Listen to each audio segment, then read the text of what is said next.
As you all know, the last culture day show of the year is coming very soon. And before we get to that point, we're going to talk a little bit about the issue around the culture day show. Let's start with the history.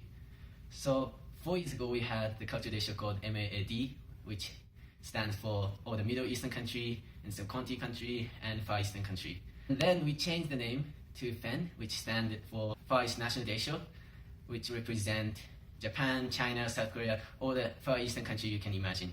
We decided to change the name, but why? Let's look at why. So, this is the world map that you're familiar with, and as you can see, the United States is in the Western Hemisphere, and Europe is in the center of the map.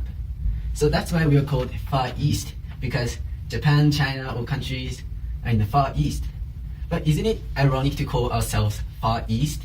Because then we're accepting that the fact that Europe is the center of the world, and we can't even define ourselves without considering about Europe.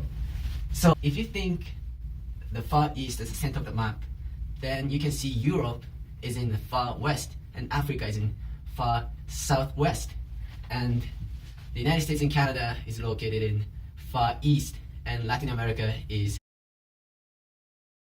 far southeast, and that doesn't sound right. So we decided not to decide what is the fixed point in the map. That's why we decided to change the name. So we changed the name to PAND, which stands for Pacific Asian National Day Show. Welcome to the PAN 2018.